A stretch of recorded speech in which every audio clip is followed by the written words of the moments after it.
I wasn't trying to eavesdrop. I swear I wasn't. I had just finished a long shift and came home early, my heels still in my hand, my head aching from the day. The house was quiet, too quiet. Then I heard his voice coming from the kitchen. Low, careful. The kind of voice people use when they think the truth is dangerous. My fiancé, Daniel, was on the phone with his parents. I stopped walking. At first, I smiled. He was probably talking about the wedding. We were only 3 months away. The guest list, the flowers, the seating drama. Normal things. Happy things. I leaned against the hallway wall, letting myself relax. Then he said my name. And the way he said it made my stomach tighten. She still doesn't know. Daniel murmured, I'm waiting for the right time. The right time for what? My fingers curled around my shoes. I didn't move. I didn't breathe. His mother's voice crackled faintly through the speaker, sharp and judgmental, even from a distance. Daniel lowered his voice further, but every word felt like it was aimed straight at my chest. She thinks we're equals, he said with a short, humorless laugh. That this marriage is balanced. Balanced? My heart started pounding so hard I was afraid he'd hear it.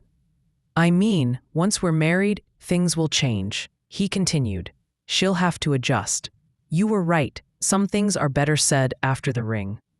After the ring, my legs felt weak. The man I thought I knew, the man who held my hand and promised honesty, was casually planning my future like I wasn't even part of the conversation. Then he said something that made my vision blur. Don't worry, Daniel whispered. She's in love. She won't leave. I covered my mouth to keep from making a sound, because the man I was about to marry didn't think I was listening, and he believed I was already trapped. But what he said next would force me to make a decision that changed everything. I stayed frozen in the hallway long after the call ended. I heard Daniel laugh softly, the sound warm and familiar, yet suddenly foreign.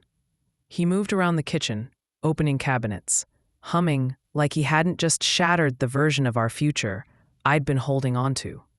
When he finally walked past me, I forced a smile. I kissed his cheek. I told him I was tired. And I said nothing. That night, I didn't sleep. I lay beside him, staring at the ceiling, replaying every word I'd heard. She thinks we're equals. Once we're married, things will change. It wasn't just secrecy. It was strategy. He hadn't forgotten to tell me something. He had chosen not to. The next morning, I tested him. Over coffee, I casually asked, Do you think marriage changes people? Daniel didn't hesitate. Only if they let it, he said, reaching for my hand. His voice was smooth, reassuring, practiced. I nodded, pretending his answer didn't feel rehearsed. Days passed, and I started noticing things I had ignored before. How he corrected me in front of friends, always with a smile. How he dismissed my career concerns as temporary. How every major decision somehow ended with his solution. Then came dinner at his parents' house. The air felt tight the moment we sat down. His mother looked at me like I was a guest who had overstayed her welcome. His father barely spoke to me at all. Halfway through the meal, his mother smiled and said something that made my fork pause mid-air. So, she said sweetly, Daniel told us you're planning to step back from work after the wedding. I slowly turned toward him, because I had never said that. Daniel didn't look surprised. He didn't look confused. He just smiled and let the lie hang in the air. And in that moment, I understood something chilling. This wasn't a misunderstanding.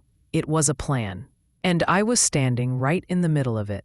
What I did next would either expose the truth or lock me into a life I couldn't escape.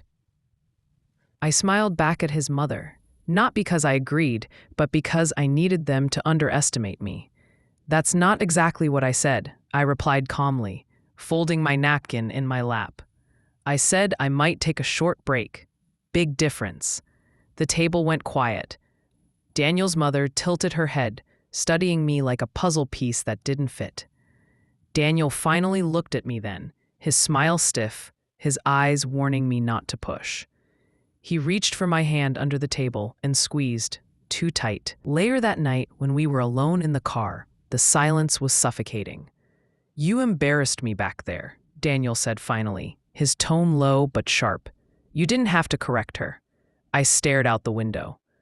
I didn't realize my own life plans were embarrassing. He sighed, like I was the difficult one. "You're overthinking this. My parents just worry. Once we're married, things will feel more settled." Settled. That word again. At home, he kissed my forehead and told me he loved me. I nodded, went to the bathroom, locked the door, and silently cried. That night, I made a decision.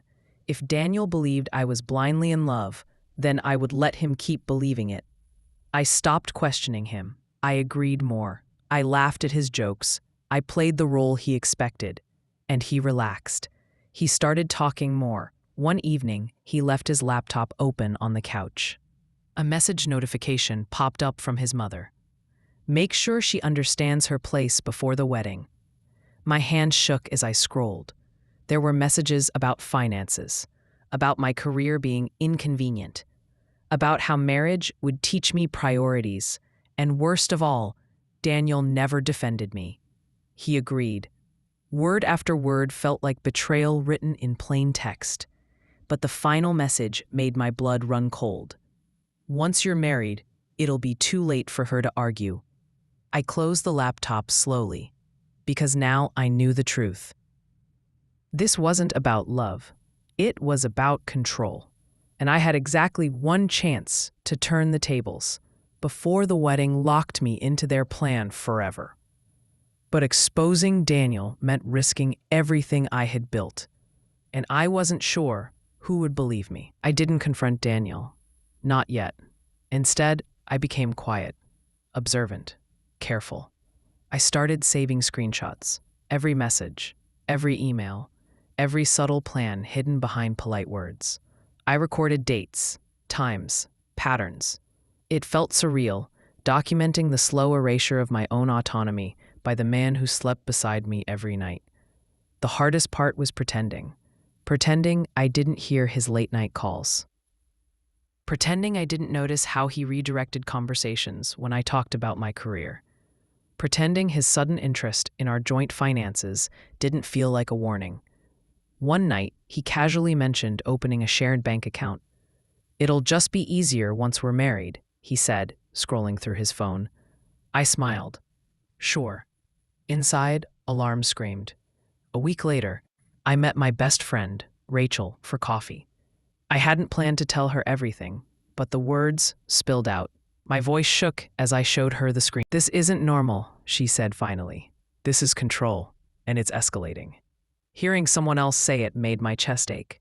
That night, Daniel came home later than usual. He was distracted, restless. When I asked how his day was, he hesitated. Just for a second too long. "They want to meet," he said. "My parents. Just one more family dinner before the wedding." My stomach dropped. I knew that tone now. The decision already made tone. I nodded. Of course. That dinner was a test. I could feel it in my bones. When we arrived, his mother greeted me with a smile that didn't reach her eyes. Halfway through the meal, his father cleared his throat.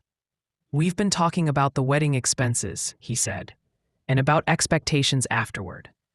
Daniel reached for my hand again. Then his mother leaned forward and said the words they clearly believed would corner me. "As Daniel's wife," she said softly, "you'll need to start putting family." I looked at Daniel.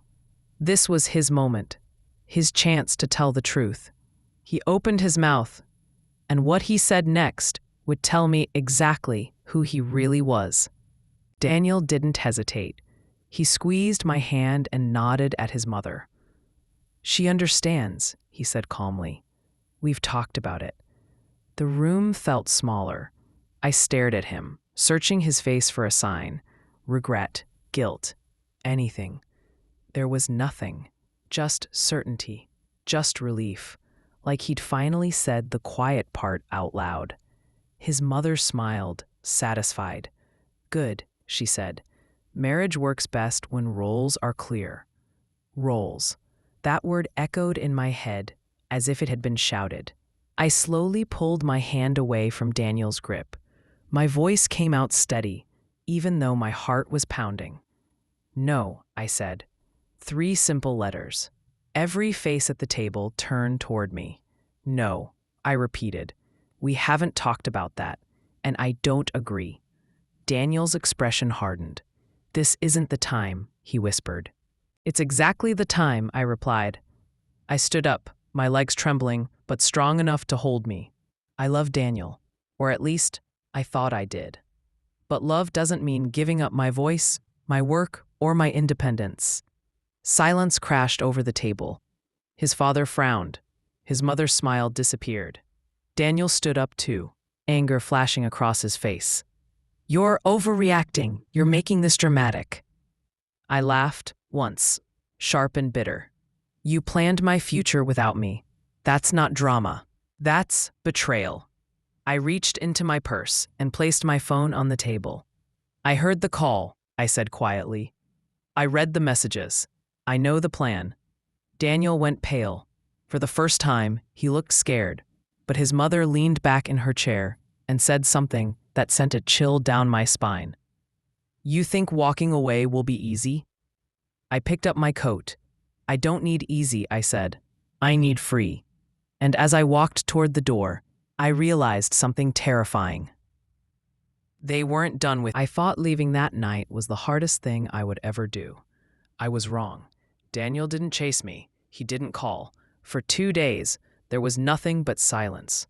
That silence almost convinced me I'd imagined everything. Almost made me feel guilty for standing up for myself. Then the messages started. Not apologies, not explanations, warnings. "You're making a mistake. You're emotional right now. My parents are hurt, but they're willing to forgive you. Forgive me." I didn't respond. Instead, I stayed with Rachel. I slept on her couch, staring at the ceiling, replaying every moment of the last 3 years. Love has a strange way of disguising control. You don't see the cage until the door closes. On the 3rd day, he stood outside Rachel's apartment, calm, collected, like a man arriving for a conversation, not a confrontation. "Can we talk?" he asked softly. I stepped outside, keeping the door open behind me. "You embarrassed my family," he said. "You could have handled it privately." "I tried," I replied. "You didn't listen." His voice dropped. "You're throwing away everything we built." I looked at him, really looked at him. The man I loved was gone. Or maybe he'd never been there. "I didn't build a life to be owned," I said. That's when his tone changed. "You won't find better," he said quietly. "And you'll regret this." A threat disguised as concern. That night, I got an email from his mother. It wasn't angry. It was strategic. She mentioned my job, my lease, my reputation, how stories can be misunderstood when told by the wrong people. My hands shook as I read it. They weren't trying to win me back. They were trying to scare me into returning. And suddenly, walking away wasn't just about heartbreak anymore. It was about protecting myself, because I realized something chilling. They still believed I belonged to them. I didn't think they would move so fast. Within a week, whispers started reaching me, through mutual friends, coworkers, even distant relatives. People who hadn't spoken to me in months suddenly wanted to check in. They all said the same thing. "Daniel's really worried about you. He says you're overwhelmed. Maybe the wedding stress got to you." At first, I brushed it off. Then a coworker pulled me aside and lowered her voice. "Is everything okay at home?" she asked gently. "Your fiancé called HR." My chest tightened. Daniel had told them I was dealing with emotional instability, that I might need time off, that he was just concerned. Concern, weaponized. I went straight to HR with documentation. Screenshots, dates, messages. I told them the truth before his version could become official. The room went quiet as they read. "We'll handle this," they said. But the damage had already started. That evening, I received a voicemail from Daniel. His voice was calm, almost sad. "I'm trying to protect you," he said. "You're pushing everyone away. Even your job can see that." I deleted the message, hands shaking. Rachel helped me change passwords, lock down accounts, save everything. Then came the final blow of the week. A legal notice arrived at Rachel's apartment. Daniel's parents were requesting mediation regarding shared property and emotional damages. We had never shared property, but they were building a story. One where I was unstable, ungrateful, and dangerous to myself. That night, I sat on the bathroom floor and cried. Not because I missed Daniel, but because I finally understood the depth of what I'd escaped. This wasn't a breakup.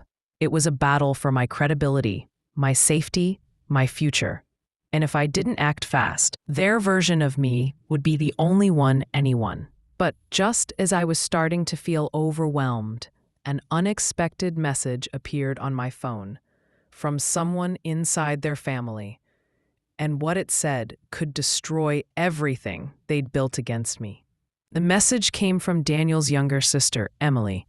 "I don't agree with what they're doing," it read, "and I think you should know the truth." My heart raced as we met at a quiet cafe the next day. Emily looked nervous, like someone who had finally decided to step out of the shadow she'd lived under her whole life. "They've done this before," she said softly. "Not exactly like this, but similar." She told me about Daniel's ex, how the engagement ended suddenly. How the family told everyone the woman was unstable, dramatic, ungrateful. How she disappeared from their lives completely. "They controlled the story," Emily said, "and Daniel let them." Emily handed me a flash drive. It's emails, voice notes, things my mom sent in family group chats. I saved them, just in case. I cried, not from fear, but from relief. With Rachel's help, I hired a lawyer. We submitted everything: the screenshots, the threats, the recordings, the pattern. The mediation request was withdrawn within a week. Daniel never contacted me again. Months later, I moved into my own place. I rebuilt slowly. Quiet mornings, honest friendships, peace that didn't come with conditions. Sometimes people still ask what happened. I tell them the truth. Not angrily, not defensively. Just honestly, because the most powerful thing I learned through all of this is simple. Love that requires your silence is not love. Commitment that demands your disappearance is not commitment. I wasn't listening, they thought, but I was. And because I listened, I saved myself.